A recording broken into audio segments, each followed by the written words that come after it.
For Senator Sheldon Whitehouse, the passion for protecting our ocean is personal. Growing up in Rhode Island, his family instilled a love for the ocean that deepened when he fell in love with a woman whose career centered on the ocean. Their courtship involved not just evening drives to the movies, but morning dives into the muck. He recognized early on that the ocean is critically important and remarkably fragile. Both of us have always been passionate about the oceans and the ocean state.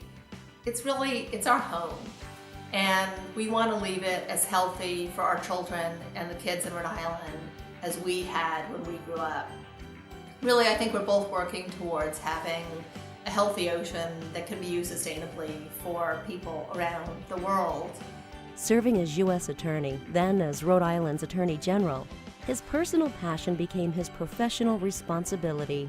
Among his many accomplishments, in 1997, he secured more than $9 million in criminal penalties following the North Cape oil spill and put it to work for Rhode Island. He's really someone who is, I think, as comfortable at sea as he is on land, and really been devoted to protecting all marine life. Champion of the fishing community, a champion of our marine trades, and champion of Rhode Island's coast and bay. Elected to the Senate in 2006 to represent Rhode Island, he immediately became a champion for the ocean. At Capitol Hill Ocean Week in 2010, he announced his initiative to create a national endowment for the ocean. After the Deepwater Horizon spill, Senator Whitehouse emerged as a key figure working to reinvest fines and penalties into restoration efforts. In 2011, he reached across the aisle and formed the bipartisan Senate Oceans Caucus to build awareness and find common ground to advance oceans issues in the Senate. He's been able to get legislation passed, he's been able to get funds available, and more importantly, he's been able to get Democrats and Republicans working together to help improve the quality of our oceans. As a true testament to his leadership, in a strong showing of bipartisan support, just last month the Senate approved Senator Whitehouse's National Endowment for the Oceans, Coasts, and Great Lakes as an amendment to the Water Resources Development Act. He probably knows as much about the oceans as many of the people who study it full time. And I'd say one of the qualities that stand out for me is just his high-powered intellect, his curiosity, and his ability to connect big national issues with the local people and places that they matter to in Rhode Island.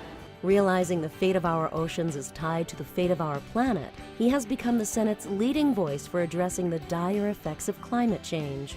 Every week he speaks on the Senate floor to urge his colleagues to wake up and take action on this vital issue.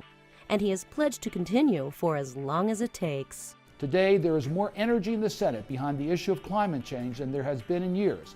And I think we all have Sheldon to thank for it. An effective legislator, a tireless advocate, and a fitting representative for his ocean state, the work of Senator Whitehouse will enable us to continue to enjoy our oceans and the bounty they provide, while also giving something back.